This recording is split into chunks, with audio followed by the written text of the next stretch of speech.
अल्हम्दुलिल्लाहि रब्बिल आलमीन वस्सलातु वस्सलामु अला रसूलिहिल अमीन व अला आलिहि व सहबिहि वसल्लम तस्लीमन कसीरा अम्मा बाद फ़अऊज़ु बिल्लाहि मिनश शैतानिर रजीम बिस्मिल्लाहिर रहमानिर रहीम वलौ अन्नना नज़्ज़लना इलैहिमुल मलाइका व कल्लमहुमुल मौता व हशरना अलैहिम कुल्ल शैइन क़ुबुलन मा कानू लियुमिनू इल्ला अन यशा अल्लाह वलाकिन अक्सरहुम यजहलून। सामीन व नाज़रीन किराम, आज अल्लाह की तौफ़ीक़ से 8वें पारे के जस्ता जस्ता मक़ामात की स्टडी करेंगे। 8वें पारे का पहला निसफ़ सूरह अनआम के आखिरी हिस्से पर मुश्तमिल है और दूसरा निसफ़ सूरतुल आराफ के पहले हिस्से पर मुश्तमिल है। 8वें पारे के आगाज़ में अल्लाह रब्बुल इज़्ज़त ने मुशरिकीन अरब जो अल्लाह के रसूल सल्लल्लाहु अलैहि वसल्लम की नबुव्वत व रिसालत की तस्दीक़ के लिए और आपको ज़िज करने के लिए तरह तरह के मुतालबात कर रहे थे, तो अल्लाह रब्बुल इज़्ज़त ने उनका जवाब देते हुए फ़रमाया कि अगर हम इनके पास फ़रिश्ते भेज देते और इनसे मुर्दे बातें करने लगते और हम तमाम मौजूदात को उनके पास उनकी आँखों के रूबरू लाकर जमा कर देते, तब भी ये लोग हरगिज़ ईमान ना लाते। हाँ, अगर अल्लाह ही चाहे तो और बात है, लेकिन इनमें ज़्यादा लोग जहालत की बातें करते हैं। अल्लाह रब्बुल इज़्ज़त जिसे हदायत अता फ़रमाते हैं, वो बहुत से दलाइल बराहीन को जो पूरे आफ़ाक़ व अनफुस में फैले हुए हैं देख कर ईमान ले आता है, और जिसका दिल इनाद, हसद, बुग़्ज़, कीने से या तरह तरह के शुकूक व शुबहात से लबरेज़ होता है, वो ऐसे ऐसे मुतालबे करता है कि ना तो उन मुतालबों की तकमील में उसे कोई मज़ीद बसीरत हासिल होती है और ना ही ये मुतालबे उसकी कोई अक़ल और बसीरत की दलील होते हैं, सिवाय हट दहरमी और ज़िद अनानियत के। तो इसके बाद अल्लाह रब्बुल इज़्ज़त ने फ़रमाया कि हमने हर नबी के दुश्मन बनाए जिनका ताल्लुक़ इंसानों से भी था और जिन्नों से भी, यानी ये वो शयातीन होते हैं जो एक दूसरे को वही करते हैं, एक दूसरे को सपोर्ट करते हैं। तो फरमाया कि ये जो लोग मन घड़त बातें करते हैं, आप इनकी परवाह ना कीजिए, इनको इनके हाल पे छोड़ दीजिए। वतम्मत कलिमतु रब्बिका सिद्क़न व अदला ला मुबद्दिला लिकलिमातिही व हुवस समीउल अलीम।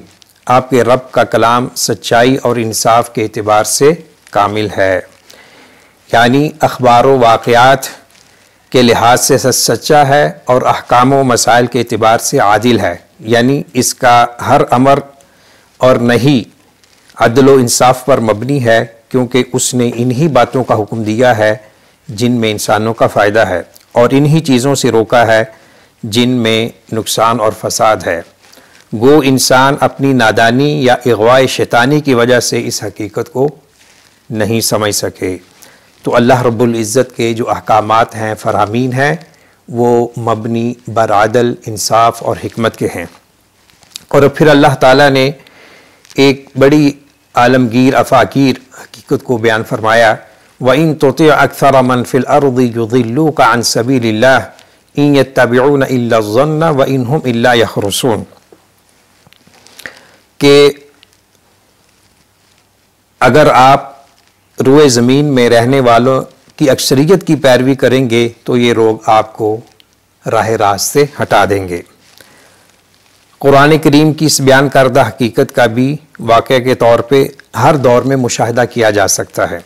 दूसरे मकाम पर अल्लाह ताला ने फरमाया, वमा अक्सरुन्नासी वलौ हरस्ता बिमुमिनीन, सूरह यूसुफ आयत नंबर 103, यानी आपकी ख्वाहिश के बावजूद अक्सर लोग ईमान लाने वाले नहीं। इससे मालूम हुआ कि हक़ व सदाकत के रास्ते पर चलने वाले लोग हमेशा थोड़े ही होते हैं, जिससे ये बात भी साबित हुई कि हक़ व बातिल का मेयार दलाइल व बराहीन हैं, लोगों की अक्सरियत व अक़लियत नहीं। यानी ऐसा नहीं है कि जिस बात को अक्सरियत ने इख्तियार किया हो वही हक़ हो और अक़लियत में रहने वाले बातिल पर हों, बल्कि मज़कूरा हकीकत कुरानी की रूह से ये ज़्यादा मुमकिन है कि अहले हक़ तादाद के लिहाज से अक़लियत में हों और अहले बातिल अक्सरियत में हों, जिसकी तायीद इस हदीस से भी होती है जिसमें आप सल्लल्लाहु अलैहि वसल्लम ने फरमाया कि मेरी उम्मत के 73 फ़िरक़ों में मेरी उम्मत 73 फ़िरक़ों में बँट जाएगी, जिनमें से सिर्फ़ एक फ़िरका जन्नती होगा, बाकी सब जहन्नमी। और इस जन्नती फ़िरके की निशानी आप सल्लल्लाहु अलैहि वसल्लम ने यूँ बयान फरमाई कि जो मा अना अलैहि व अस्हाबी, मेरे और मेरे सहाबा के तरीक़े पर चलने वाला होगा। सुनन अबी दाऊद की यह हदीस है। इसके बाद अल्लाह रब्बुल इज़्ज़त ने जानवरों के हवाले से, जो जानवर जिनका गोश्त खाया जाता है और बिलखुसूस उन पर तस्मिया के हवाले से चंद अहकामात का ज़िक्र फरमाया है, उनका खुलासा पेश खिदमत है। जिस जानवर पर शिकार करते वक्त या ज़बह या नहर करते वक्त अल्लाह का नाम लिया जाए उसे खा लो, बशर्ते कि वो इन जानवरों में से हों जिनका खाना मुबाह है। इसका मतलब ये हुआ कि जिस जानवर पर अमदन इन मौक़ों पर अल्लाह का नाम न लिया जाए वो हलाल व तय्यब नहीं। अलबत्ता इससे ऐसी सूरत मुस्तस्ना है कि जिसमें ये इल्तिबास हो कि ज़िबाह के वक्त ज़िबा करने वाले ने अल्लाह का नाम लिया या नहीं। इसमें हुक्म यह है कि अल्लाह का नाम लेकर उसे खा लो। हदीस में इसकी वजाहत है। हज़रत आयशा रज़ी अल्लाह ताला अन्हा ने रसूलुल्लाह सल्लल्लाहु अलैहि वसल्लम से पूछा, कुछ लोग हमारे पास गोश्त लेकर आते हैं, यानी कुछ अराबी लोग हमारे जो नए नए मुसलमान हुए और इस्लामी तालीम व तरबियत से पूरी तरह बहरावर नहीं थे, उनकी तरफ से, अराबियों की तरफ से गोश्त आता है। हम नहीं जानते कि उन्होंने अल्लाह का नाम लिया या नहीं। तो आप सल्लल्लाहु अलैहि वसल्लम ने फरमाया, सम्मु अलैहि अंतुम वकुलू, कि आप उस खाने पर, यानी जब वो गोश्त आप खाने लगो उस पर अल्लाह का नाम ले लिया करो और खा लिया करो। सही बुखारी की ये हदीस है। तो उसके बाद अल्लाह रब्बुल इज़्ज़त का इरशाद गिरामी है, आयत नंबर 122, अवमन कान मैतन फअहयैनाहु वजअलना लहू नूरन यमशी बिही फिन्नासि कमन मसलुहु फिज़्ज़ुलुमात लैसा बिखारिजिम मिन्हा कज़ालिका ज़ुय्यिना लिलकाफ़िरीन मा कानू यअमलून। इस आयत करीमा में अल्लाह ताला ने काफर को मैयत यानी मुर्दा और मोमिन को हय यानी ज़िंदा करार दिया है, इसलिए कि काफर कुफ्र व ज़लालत की तारीकियों में भटका फिरता है और इससे निकल ही नहीं पाता, जिसका नतीजा हलाकत व बर्बादी है। और मोमिन के दिल को अल्लाह ताला ईमान के ज़रिए ज़िंदा फरमा देते हैं, जिससे ज़िंदगी की राहें उसके लिए रोशन हो जाती हैं और वो ईमान व हदायत के रास्ते पर गामज़न हो जाता है, जिसका नतीजा कामयाबी व कामरानी है। इसी तरह का मज़मून अल्लाह ताला ने दूसरी आयात में भी बयान फरमाया है। मसलन अल्लाहु वलियुल्लज़ीना आमनू युख़रिजुहुम मिनज़्ज़ुलुमाति इलन-नूर वल्लज़ीना कफ़रू औलियाउहुमुत ताग़ूत युख़रिजूनहुम मिनन-नूरि इलज़्ज़ुलुमात। खुलासा कलाम ये है इस हवाले से कि जो शख्स ईमान से लबरेज़ है उसके दिल में नूर हिदायत होता है और वह अल्लाह के ज़िक्र से ज़िंदा शुमार होता है, और जो कुफ्र, शिरक, खुराफात, बिदात की गुमराहियों में मुब्तला होता है तो उसके दिल में तारीकी होती है और वो अल्लाह की रहमत से दूर होता है। अगली आयत में फरमाया, वकज़ालिका जअलना फ़ी कुल्लि क़र्यतिन अकाबिरा मुजरिमीहा लियमकुरू फ़ीहा वमा यमकुरून इल्ला बिअनफुसिहिम वमा यशऊरून। इसका महासल ये है कि अल्लाह रब्बुल इज़्ज़त की ये सुन्नत है कि किसी बस्ती को जब हलाक करना होता है तो उस बस्ती के जो अहले सरवत हो लोग होते हैं, बड़े होते हैं स्टेटस में, मनसब में, तो वो उसमें फ़िस्क़ व फ़ुजूर करने लगते हैं और ये मुशाहिदे की बात है कि मुआशरों में अक्सर इसी किस्म के लोगों के फसाद की वजह से एक वबाल आता है जो सारी कौम को अपनी लपेट में ले लेता है। इन्हीं इससे मुराद काफिरों और फासकों के सरगने और खड़पैंच किस्म के लोग, क्योंकि यही अंबिया और दाइया ने हक़ की मुखालफत में पेश होते हैं और आम लोग तो सिर्फ उनके पीछे लगने वाले होते हैं, इसलिए इनका बतौर ख़ास जिक्र किया। इसके अलावा ऐसे लोग आम तौर पर दुनियावी दौलत और ख़ानदानी वजाहत के एतबार से भी नुमायाँ होते हैं, इसलिए मुखालफत हक़ में मुमताज़ होते हैं। फिर अल्लाह रब्बुल इज़्ज़त ने फरमाया फ़मन युरिदिल्लाहु अन यहदियहु यशरह सदरहु लिल इस्लाम वमन युरिद अन युदिल्लहु यजअल सदरहु ज़य्यक़न हरजा कअन्नमा यस्सअदु फ़िस्समा कज़ालिका यजअलुल्लाहु रिज्स अलल्लज़ीना ला युमिनून वहाज़ा सिरातु रब्बिका मुस्तक़ीमा क़द फ़स्सलनल आयाति लिक़ौमिन यज़्ज़क्करून। इस आयत का, दो आयतों का खुलासा ये है कि जिसे अल्लाह रब्बुल इज़्ज़त हदायत नसीब फरमाते हैं उसका दिल खुला होता है, वसी व ज़रफ़ होता है, उसके दिल में नूर ईमान होता है, और जिसे अल्लाह ताला गुमराह करना चाहते हैं उसके दिल को तंग कर देते हैं, यानी उस शख्स की तरह कि जो आसमान की तरफ चढ़ने की कोशिश करता है लेकिन चढ़ नहीं सकता। तो जो हदायत पर होता है वही सिरात मुस्तकीम पर होता है। फिर कुछ जिन और जो मुस्तकबिरीन इंस हैं उनका ज़िक्र है कि ये एक दूसरे को सपोर्ट करते हैं। तो आगे बढ़ते हुए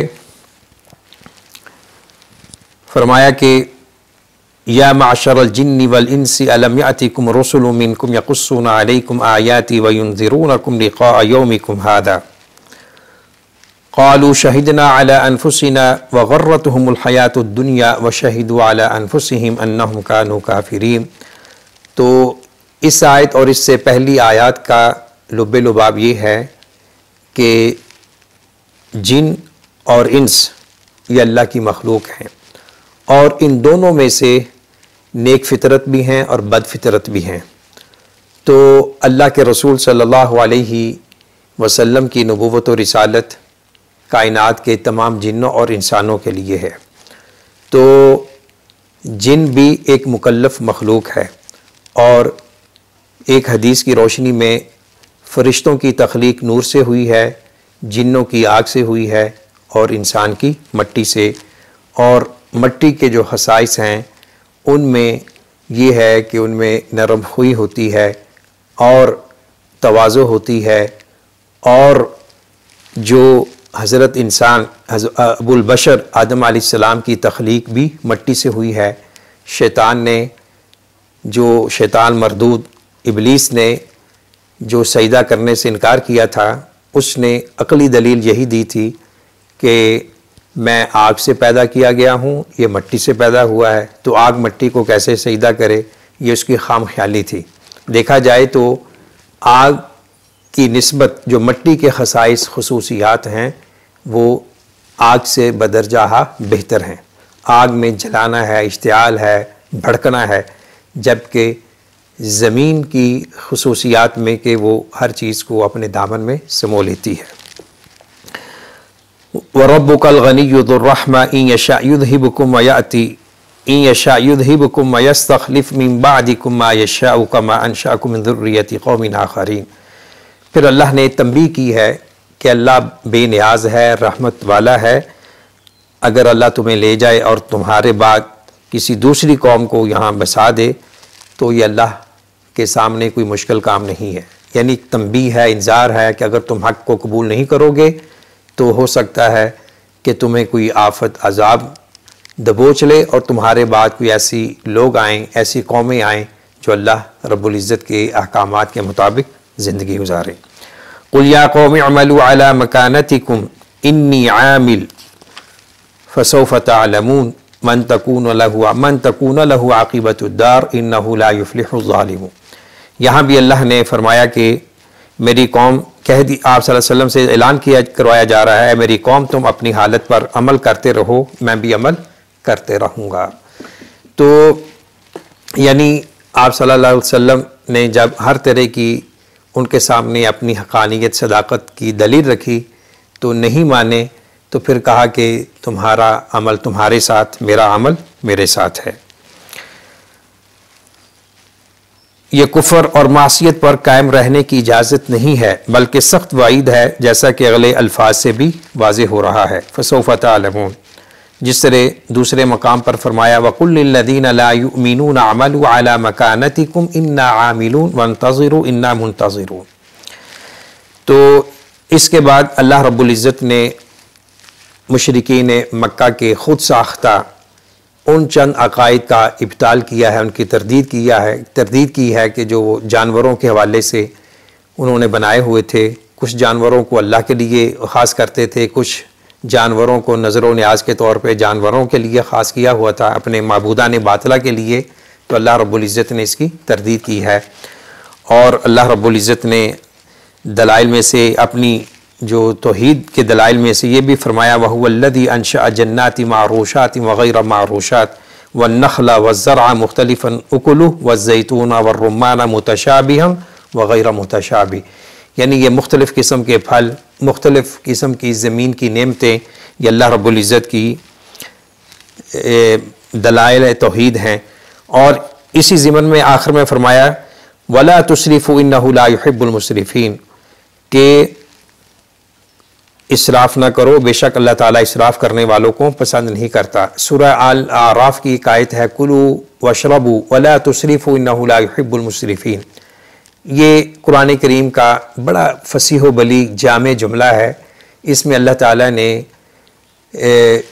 ज़िंदगी गुजारने के एक दो कुल्लिये जो बयान किए हैं वो बहुत ही जामे हैं।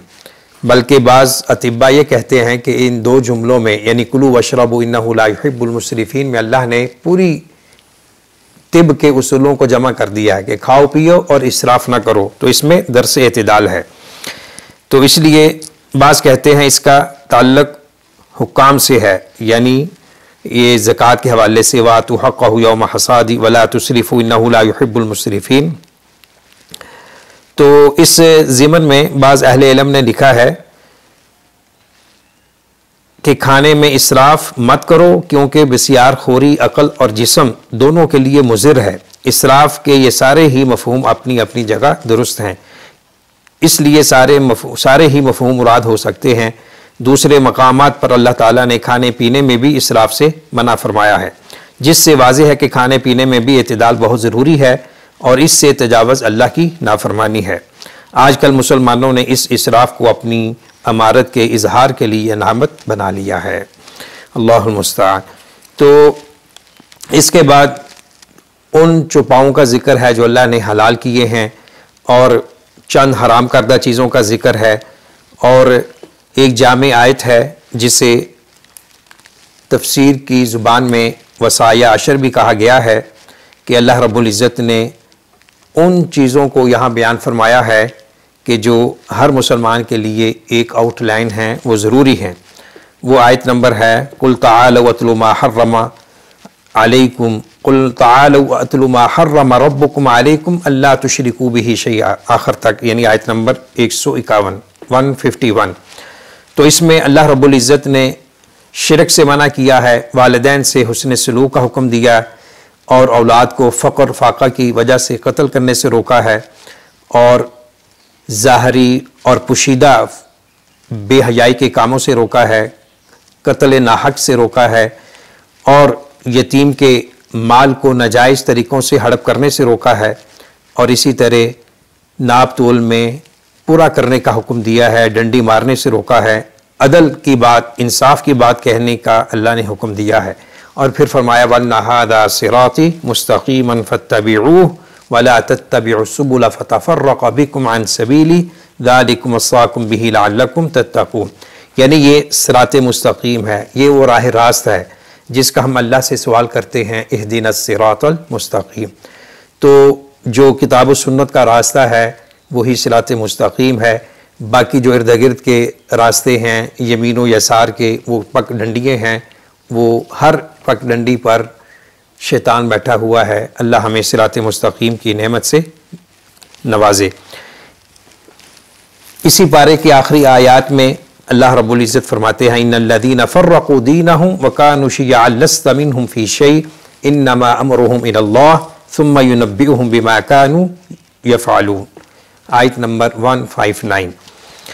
तो इस आयत की तफसीर का जो खुलासा इस तरह है कि अल्लाह रब्बुल इज़्ज़त फरमाते हैं इन्नल्लज़ीना फ़र्रक़ू दीनहुम, जिन लोगों ने अपने दीन को टुकड़े टुकड़े कर दिया, तफ़रक़ाबाज़ी में भटक गए, तो आपका ताल्लुक़ उससे नहीं है, यानी गिरोह दर गिरोह हो गए। बाज़ अहले इल्म ने कहा कि इससे मुराद यहूदो नसारा के गिरोह हैं, और बाज़ ने कहा कि इस उम्मत के भी वो अफराद तबक़ात गिरोह शामिल हैं जो किताब व सुन्नत के रास्ते को छोड़कर अपनी अपनी जमात बनाते हैं, गिरोह बनाते हैं, अपनी अपनी शख्सियात की तरफ और अपने अपने फ़लसफ़ों की तरफ लोगों को बुलाते हैं किताब व सुन्नत से हटकर, वो भी इससे मुराद है। फिर फरमाया मन जा बिल हसनति फलहु अशरु अम्सालिहा, कि जो नेक नेकी करता है अल्लाह ताला उसे 10 नेकियों के बराबर बदला अता फरमाएंगे। और दूसरी नसूस में है कि एक नेकी का बदला 10 से लेकर 700 गुना तक है। अलबत्ता जो बुराई है, एक बुराई एक उसका सज़ा जो है एक ही बुराई के बदले होगी। ये अल्लाह का फ़ज़ल और एहसान है।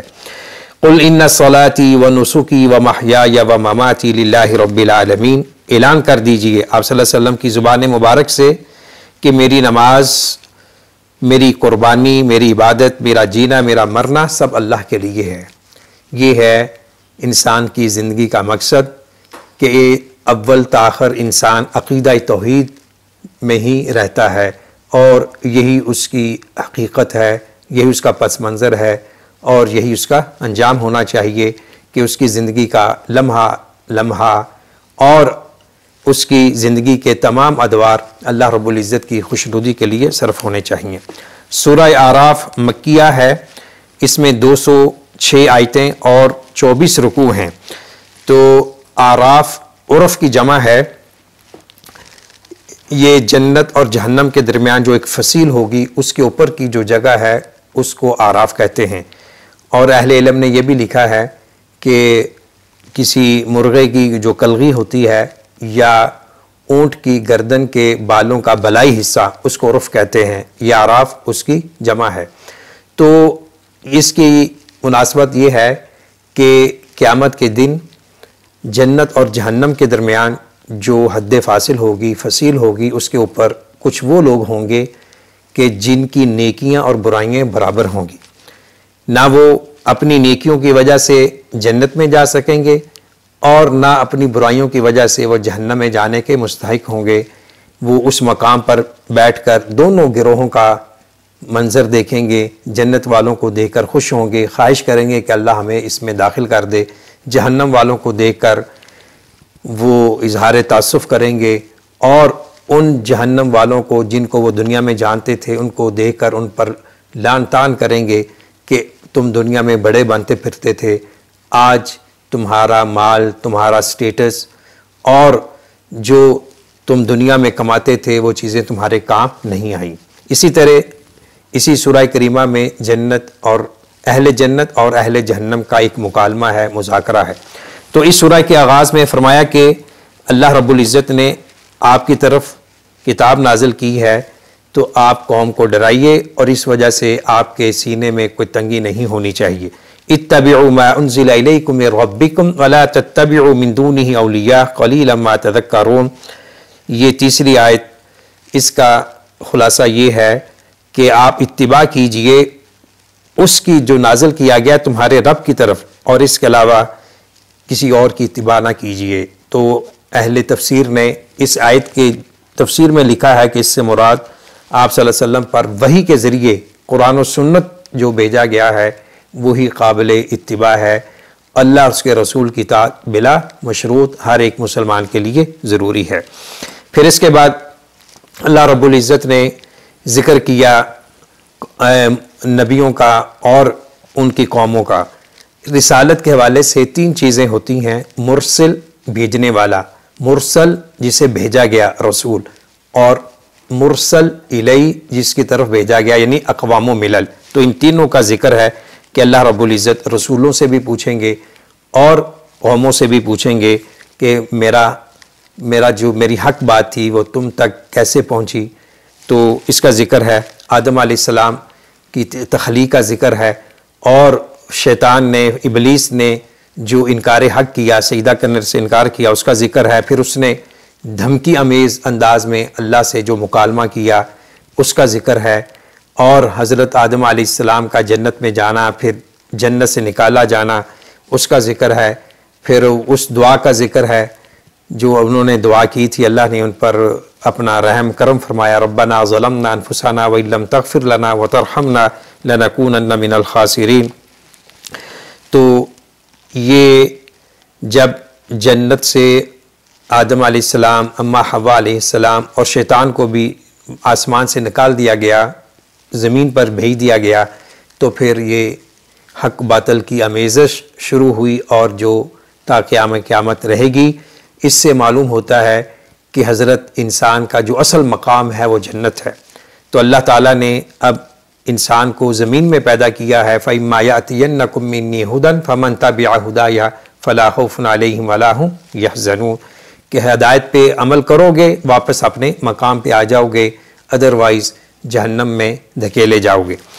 तो यहाँ अल्लाह रब्बुल इज़्ज़त ने अहले ईमान और अहले कुफ़र का एक मुआजना किया है कि अहले ईमान जन्नत में जाएंगे, अहले कुफ़र जहन्नम में जाएंगे, और जो अहले जन्नत होंगे उनकी चंद हालात व कैफियत का ज़िक्र है। आराफ के हवाले से मैं बात कर चुका हूँ, और इस सूरह मुबारक का जो आखिरी रुकू है वो हज़रात अंबिया अलैहिमुस्सलाम की दावती और इस्लाही काविशों पर मुश्तमिल है। हज़रत नूह अलैहिस्सलाम, हज़रत हूद अलैहिस्सलाम, हज़रत सालेह अलैहिस्सलाम और हज़रत शुआइब अलैहिस्सलाम, इन चारों नबियों का तज़किरा जो इस पारे का हिस्सा है, उन सब में क़दर मुश्तरक यही है, अनिअबुदुल्लाह मा लकुम मिन इलाहिन गैरुहु, कि ऐ मेरी कौम के लोगों, अल्लाह की इबादत करो, उसके सिवा कोई माबूद बरहक नहीं है। तो आगे से जो उनकी अक़वाम ने रिएक्शन दिखाया और उसका रद्द अमल पेश किया, उसका ख़ुलासा ये है कि उन्होंने इन अंबिया अलैहिमुस्सलाम को बेवकूफ़ कहा, गुमराह कहा, तरह तरह के इल्ज़ामात से और तरह तरह के तान व तशनी से उनको निशाना बनाया। लेकिन अल्लाह रब्बुल इज़्ज़त ने बिल-आखिर अहले हक इन अंबिया अलैहिमुस्सलाम की नुसरत फरमाई, और इनके जो मुखालिफिन थे, जो कुफ़र, शिरक, इस्तिकबार में बड़े हुए थे, अल्लाह ने इनको नेस्त व नबूद करके रख दिया, और फरमाया कि इस किस्म के जो वाक़यात हैं ये आने वाली नस्लों के लिए बाइस इबरत हैं, इसमें दरस है और इसमें बसीरत है उन लोगों के लिए जो अक़ल वाले हैं, दाना हैं, और वो इस किस्म के वाक़यात से सबक हासिल करते हैं। अल्लाह रब्बुल इज़्ज़त से दुआ है अल्लाह ताला हमें इन कुरानी अहकामात के मुताबिक ज़िंदगी गुजारने की तौफ़ीक नसीब फ़रमाए, जो अवामिर हैं, जिन चीज़ों का अल्लाह ने हुक्म दिया इख्तियार करने की तौफ़ीक नसीब फ़रमाए, जिनसे रोका उससे बाज़ रहने की तौफ़ीक अता फ़रमाए, और हम सब का ख़ात्मा बिल ईमान हो। व आखिरु दावाना अनिल हम्दुलिल्लाहि रब्बिल आलमीन।